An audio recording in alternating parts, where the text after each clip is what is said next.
دبایا گیا ہے۔ تاریخ اسلام میں ایسی ایسی جنگیں ہیں کہ ان کو پڑھنے کے بعد انسان کے رونگٹے کھڑے ہو جاتے ہیں، لیکن ان کا تذکرہ اتنا نہیں ہوتا ہے جتنا تذکرہ واقعہ کربلا کا ہوتا ہے، حضرت امام حسین کا کیا جاتا ہے۔ آخر وجہ کیا ہے؟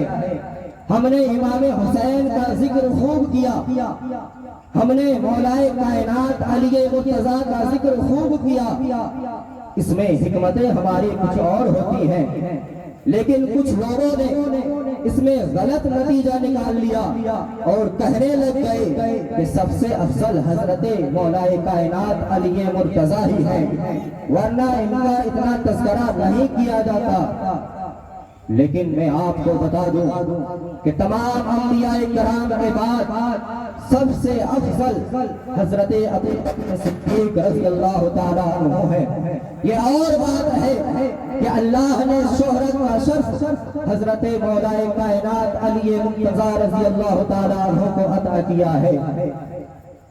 اللہ رب العزت نے افضلیت کا شرف حضرت صدیق اکبر کو عطا کیا ہے، اور شہرت کا شرف مولا کائنات علی مرتضیٰ کا عطا کیا ہے۔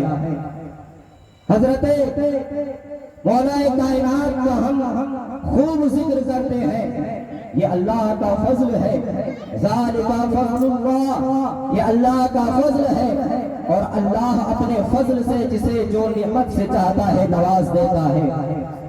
اس دنیا میں اسی طریقے سے بہت سارے شہداء ہوئے، حضرت امیر حمزہ کی شہادت کا واقعہ بڑا دردناک ہے۔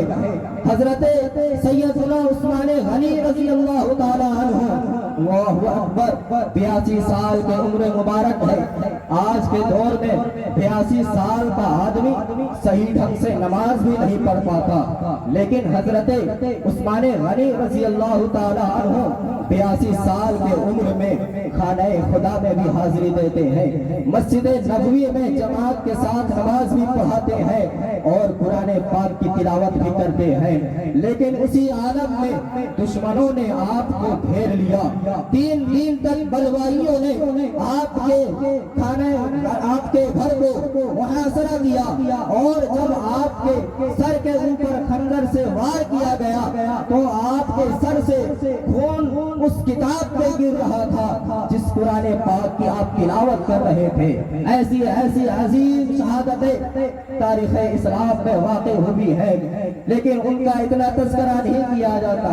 غزوہ بدر، غزوہ احد، غزوہ خندق اور اس طریقے سے کئی غزوات ہوئے ہیں، کئی جنگیں ہوئی ہیں، لیکن ان کا اتنا تذکرہ نہیں کیا جاتا جتنا واقعہ کربلا کا کیا جاتا ہے۔ میرے بھائیوں، اس نقطے کو سمجھنے کی ضرورت ہے۔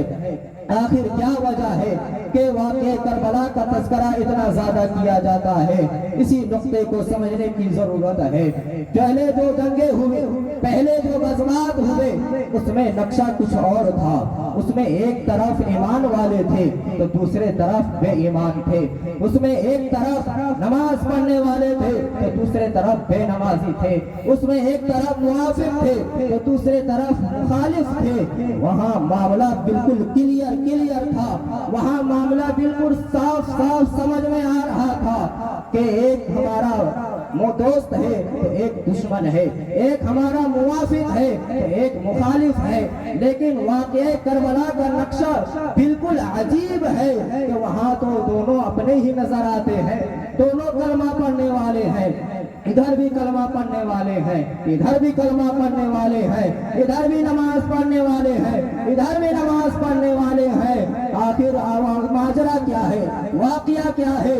ذکر کربلا اس لیے بار بار کیا جاتا ہے تاکہ دنیا والوں کو پتا ہو جائے کہ خاص ظلم کرنے والا کلمہ پڑھ کر کے آئے، خاص ظلم کرنے والا بے کلمہ آئے، اسلام کسی کو برداشت نہیں کرتا، اور موقع ملے تو ضرورت پڑنے پر جان بھی قربان کی جا سکتی ہے، لیکن عدل و انصاف کا دامن کبھی نہیں چھوڑا جا سکتا۔ یہ وہ پیغام ہے جو 1400 سال سے میدان کربلا سے چلا آ رہا ہے۔ حضرات گرامی، اگر آپ میں سے اٹھ کر کے کوئی یہ کہے کہ حضرت یزید کی برائی مت کیجیے گا، یزید کا ظلم نہ جانے کب کا دم توڑ چکا ہے، آپ یزید کے بارے میں برا بھلا مت کہیے گا، تو آپ اسے کیا کہیں گے؟ آپ اس کے بارے میں یہی گمان کریں گے کہ یہ تو یزیدی ہو گیا ہے، آپ اس کے بارے میں یہی سوچیں گے کہ اس کے دل میں یزید سے کچھ ہمدردی ہے۔ لیکن میں آپ کو بتا دوں کہ یزید کا رشتہ حضرت امام پاک حضرت امام حسین رضی اللہ تعالی عنہ سے کتنا قریبی تھا۔ یزید جو حضرت سیدنا امیر معاویہ رضی اللہ تعالی عنہ کا بیٹا ہے، اور حضرت امیر معاویہ رضی اللہ تعالی عنہ کی سگی بہن ام المؤمنین ام حبیبہ حضور صلی اللہ تعالی علیہ وسلم کے جوزہ محترمہ ہیں۔ ام المؤمنین ام حبیبہ رضی اللہ تعالی عنہ جو کہ حضور کے جوزہ محترمہ ہیں، تو اس طریقے سے حسین کی نانی ہوئی یزید کی سگی پھوپھی، اتنا قریبی رشتہ ہے، پھر بھی آپ یزید کو برا کہنے کے لیے ہمیشہ اپنے آپ کو تیار رکھتے ہیں۔ یزید کا رشتہ حضرت امام پاک رضی اللہ تعالی عنہ سے اتنا قریب کا ہے کہ یزید کی سگی پھوپھی حضرت امام حسین کی نانی ہے۔ لیکن میں آپ کے سامنے ایک واقعہ بیان کرنے کی کوشش کروں گا۔ حضرت ام حبیبہ رضی اللہ تعالی عنہ جو کہ جوزہ محترمہ ہیں حضور صلی اللہ تعالی علیہ وسلم کے ام المؤمنین ہے، یہ اس وقت کا واقعہ ہے جب ابو سفیان اس وقت ایمان نہیں لائے تھے۔ وہ اپنی بیٹی اپنے کسی کام سے مکہ سے مدینہ جاتے ہیں، اور جب اپنے کام سے فارغ ہوتے ہیں تو وہ یہ سوچتے ہیں کہ میں اپنی بیٹی سے ملاقات کر لوں۔ اپنی بیٹی سے ملاقات کرنے کے لیے وہ اس کے گھر والوں کی طرف چلتے ہیں۔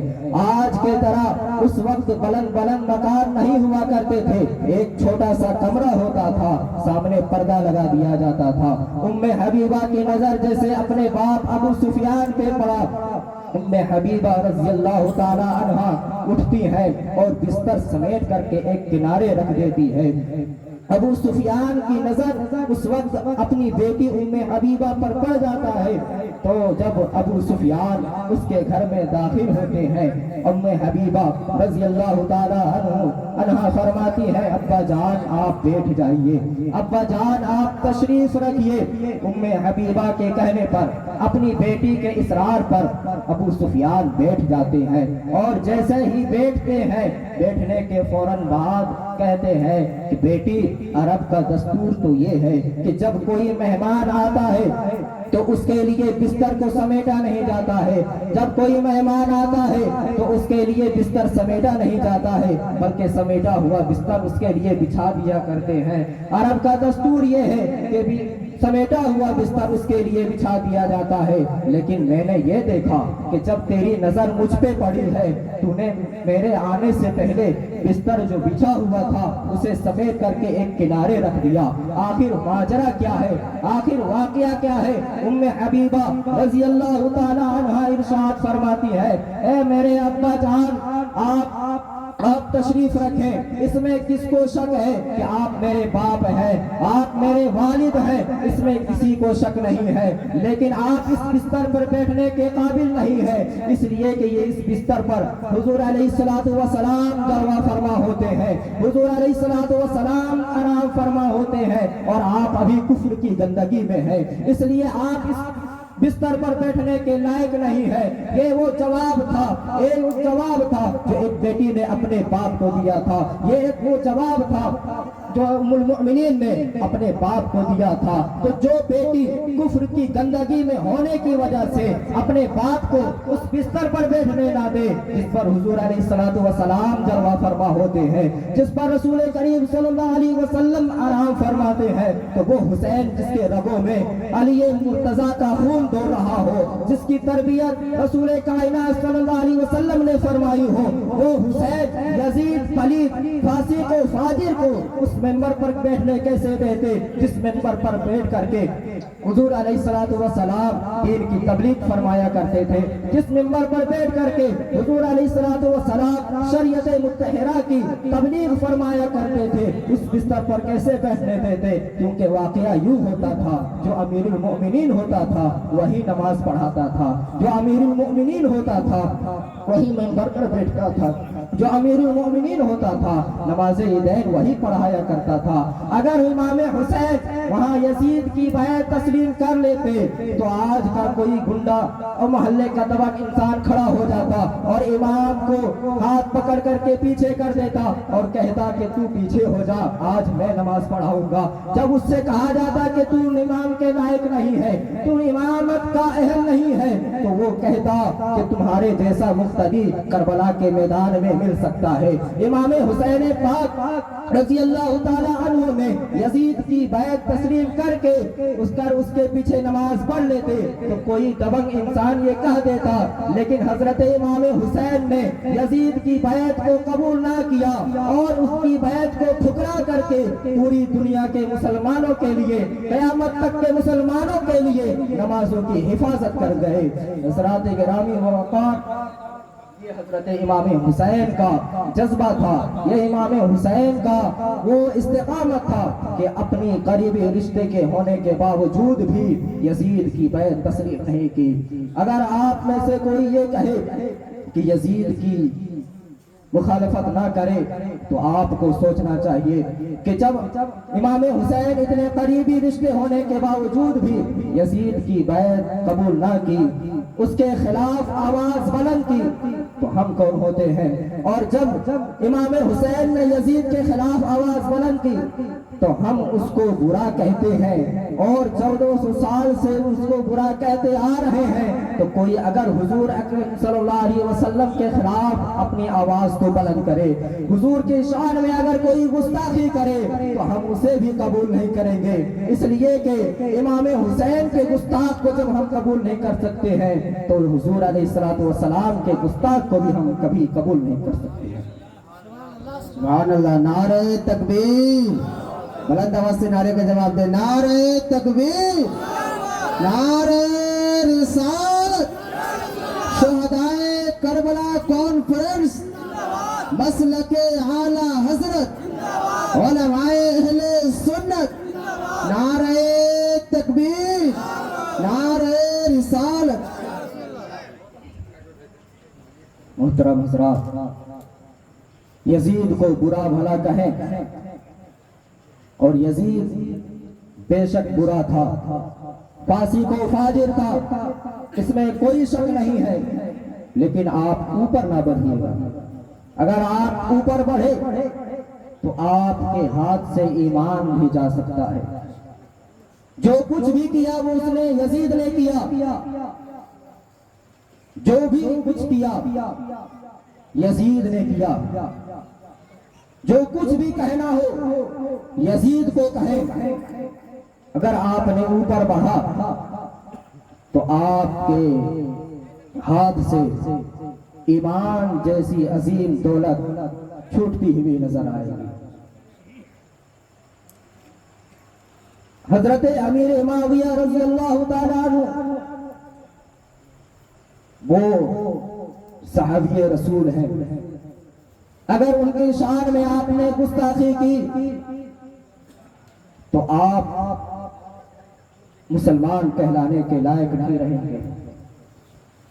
آپ کو جو کچھ بھی کہنا ہو وہ یزید کے بارے میں کہیں، یزید کی شان میں آپ کو جو کچھ کہنا ہو کہیں، لیکن اوپر نہ بڑھیے گا، اس لیے کہ ہم اہل سنت والجماعت ہیں، اور اہل سنت والجماعت کے بارے میں ملا جیون علیہ رحمت و رضوان فرماتے ہیں کہ اہل سنت والجماعت ایک ایسی جماعت ہے کہ جس کے ہاتھ میں اللہ رب العزت نے صحابہ کرام کا دامن بھی دیا ہے اور اہل بیت اطہار کا دامن بھی دیا ہے۔ اہل سنت والجماعت افراد سے بھی محفوظ ہے اور تفریق سے بھی محفوظ ہے۔ اہل سنت والجماعت نہ صحابہ کرام کی شان میں گستاخی کرتا ہے نہ اہل بیت کرام کی شان میں تبرہ کرتا ہے۔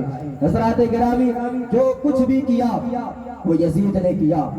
آپ یزید کو جو کچھ کہنا چاہے کہیں لیکن اوپر نہ بڑھیے گا۔ حضرات گرامی و وقار، اگر آپ یزید کے بارے میں برا بھلا کہیں گے تو یہ یزید کی ہی برائی ہوگی، لیکن اگر آپ اوپر بڑھے اور امیر معاویہ رضی اللہ تعالیٰ عنہ کے خلاف کچھ آپ نے بکواس کی تو امیر معاویہ کے شان میں یہ گستاخی نہیں ہوگی بلکہ حضرت امام حسن رضی اللہ تعالیٰ عنہ کے شان میں گستاخی ہوگی۔ اس لیے کہ امام حسن رضی اللہ تعالیٰ عنہ نے جب امیر معاویہ کی خلافت تسلیم کر لی، ان کے ہاتھ میں بیعت کر لیے، تو اب امیر معاویہ کو کوئی برا بھلا نہیں کر سکتا ہے۔ اس لیے کہ اگر انہیں کوئی برا بھلا کہا تو یہ ان کو برا نہیں کہے گا، وہ امام حسن کو کہے گا اے چشمے شعلہ بار ذرا دیکھ تو صحیح، جو گھر جل رہا ہے وہ کہیں تیرا گھر نہ ہو۔ حضرات گرامی، یزید بے شک برا تھا، اور آج جو یزید کو جنتی ثابت کرنے کے چکر میں لگے ہوئے ہیں وہ خود تو ان کو جنتی ثابت کرتے کرتے جہنم میں چلے جائیں گے، لیکن کبھی وہ جنتی ثابت نہیں ہوں گے۔ یزید برا تھا، فاسق و فاجر تھا، زانی تھا، شرابی تھا۔ اگر آپ نے یزید کو اچھا جانا تو یہ بھی برا ہے۔ میں ایک حدیث پاک سناتا ہوں، ان رجلا سیدا فإن الركن والمقام فصلى وصام ثم مات فهو مبغض لأهل بيت النبوة فدخل النار۔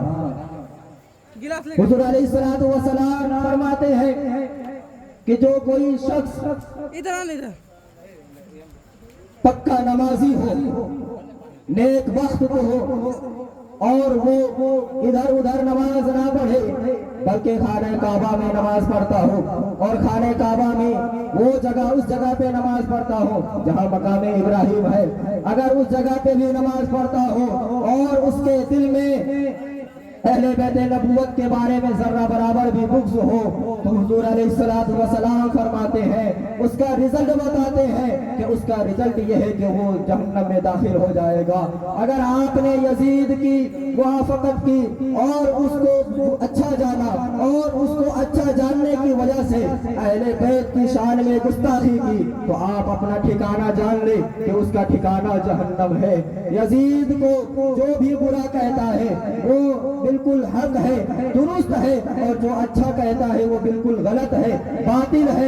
یزید برا تھا، اور جو حضور علیہ الصلوۃ والسلام نے فرمایا کہ جو نیک بخت انسان نمازی ہو اور وہ نماز خانہ کعبہ میں پڑھتا ہو، مقام ابراہیم میں پڑھتا ہو، اگر اس کے دل میں اہل بیت نبوت کے بارے میں ذرہ برابر بھی بغض ہو تو اس کا ٹھکانہ جہنم ہے۔ جب کوئی نیک بخت انسان کے دل میں اگر اہل بیت نبوت کے بارے میں بغض ہو تو اس کا ٹھکانہ جہنم ہو سکتا ہے۔ تو یزید جو فاسق و فاجر تھا، زانی تھا، شرابی تھا، اور اس نے خانہ کعبے کو پتھروں کے ذریعے سے بارش کروائی اور اس کی وجہ سے خانہ کعبہ کی چھت ٹوٹ گئی، خانہ کعبہ کو جناب چلوا ڈالا، اور جس نے مسجد نبوی میں لید اور گوبر پھینکوائے، جس نے مسجد نبوی کی حرمت کو پامال کیا، مسجد نبوی اور مدینہ منورہ کے پاک دامن عورتوں کو اپنے خبیث لشکر پہ حلال کر دیا تھا، وہ یزید کیسے جنتی ہو سکتا ہے؟ جو اسے جنتی ثابت کرے وہ تو خود اس کو جنتی ثابت کرتے کرتے جہنم میں جا سکتا ہے، لیکن یزید کبھی جنتی ہو ہی نہیں سکتا ہے۔ حضرات گرامی، یزید بالکل ہی فاسق و فاجر تھا، لیکن آپ اوپر نہ بڑھیے گا اور نہ نیچے آئیے گا۔ اوپر بڑھنے سے آپ صحابہ کی شان میں گستاخی نہیں کریے گا، اور اس کو اچھا ثابت کرنے کے لیے اہل بیت اطہار کے بارے میں برا نہیں کہیے گا۔ حضرت امام حسین کے بارے میں کون نہیں جانتا کہ ان کا مقام کیا ہے۔ یزید پھانسی کو فاجر تھا، یہ تاریخوں کے ذریعے سے پتہ چلتا ہے، اور اشارتاً حضور کی حدیث سے بھی پتہ چل گیا کہ یزید جہنمی ہے۔ اور امام حسین کا مقام کون نہیں جانتا۔ حضور علیہ السلام نے فرمایا الحسن والحسین سیدہ شباب اہل الجنہ، کہ حسن اور حسین جنتی جوانوں کے سردار ہیں۔ یہ حضور علیہ السلام صحابہ کے درمیان فرما رہے ہیں کہ جو شخص یہ پسند کرتا ہو کہ وہ جنت کے جوانوں کے سردار کو دیکھے تو وہ حسن اور حسین کو دیکھ لے۔ حضور علیہ السلام صحابہ کے درمیان یہ فرما رہے ہیں، صحابہ سن رہے ہیں اور اس حدیث کی روایت کر رہے ہیں۔ پتہ چلا حسن اور حسین پکے جنتی ہیں، اور صرف جنتی ہی نہیں بلکہ جنتی جوانوں کے سردار ہیں۔ گویا کہ یہی مالک جنت ہے۔ تجھ سے اور جنت سے کیا مطلب، وہابی دور ہو، ہم رسول اللہ کے، جنت رسول اللہ کی۔ حضرات گرامی، یہ تو حدیث پاک سے حضرت امام حسین کی اچھائی اور ان کی جنتی ہونے کا ثبوت ملتا ہے۔ قرآن پاک کے ذریعے سے ہم کچھ جاننے کی کوشش کرتے ہیں۔ اللہ رب العزت ارشاد فرماتا ہے انما یرید اللہ لیذھب عنکم الرجس اہل البیت ویطہرکم تطہیرا، کہ اللہ تو یہی چاہتا ہے کہ تم سے اے اہل بیت ہر گندگی کو دور کر دے اور تمہیں ہمیشہ ہمیشہ کے لیے پاک و صاف کر دے۔ آپ مجھے بتائیے کہ اگر ہم جو چیز چاہے کیا یہ ضروری ہے کہ وہ چیز ہو جائے؟ ہم جو چاہے وہ ضروری نہیں کہ وہ چیز ہو ہی جائے، لیکن اللہ چاہے تو وہ چیز ضرور ہو جاتی ہے۔ اللہ رب العزت اگر کسی چیز کا ارادہ فرما لے تو وہ چیز ہو جاتی ہے۔ انما امرہ اذا اراد شیئا فیقول له کن فیکون، جب اللہ رب العزت کسی چیز کا ارادہ فرماتا ہے تو صرف فرماتا ہے کہ ہو جا تو وہ چیز ہو جاتی ہے۔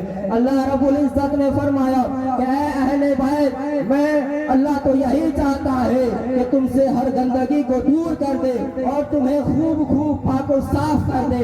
تو جب اللہ چاہے تو ہمارا ایمان ہے، ہمارا اعتقاد ہے قرآن پاک پر کہ جب اللہ نے چاہ لیا تو اہل بیت اطہار ہمیشہ ہمیشہ کے لیے پاک و صاف ہو گئے، اور اللہ رب العزت نے اہل بیت اطہار سے ہر گندگی کو ہمیشہ ہمیشہ کے لیے دور فرما دیا۔ حضرات گرامی، جب یہ آیت نازل ہوئی تب حضور علیہ السلام نے اپنے بیٹی فاطمہ الزہرا کے گھر کی طرف تشریف لاتے ہیں۔ نماز کا وقت ہوتا ہے، حضور علیہ السلام تشریف لاتے ہیں اور فرماتے ہیں الصلاۃ الصلاۃ یا اہل البیت، نماز کو چلو، نماز کو چلو۔ حضور علیہ السلام اس آیت کے نازل ہونے کے بعد اس شان کے ساتھ آتے ہیں کہ ایک ہاتھ میں حضرت امام حسین کا ہاتھ ہوتا ہے اور ایک ہاتھ میں حضرت امام حسن کا ہاتھ ہوتا ہے۔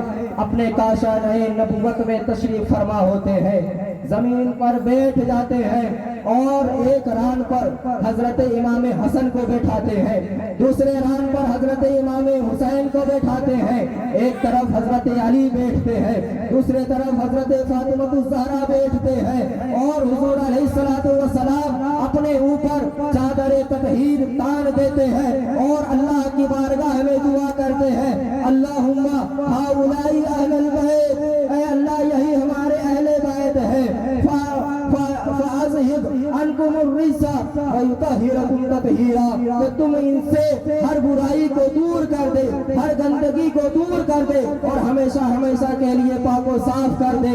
ام سلمہ وہیں پہ تشریف فرما ہوتی ہے، چادر کا ایک کونا اٹھا کر کے اس چادر میں گھسنا چاہتی ہے، حضور علیہ السلام چادر کو کھینچ لیتے ہیں۔ چادر کو کھینچنے کے بعد حضور فرماتے ہیں اے ام سلمہ انک من ازواج النبی صلی اللہ علیہ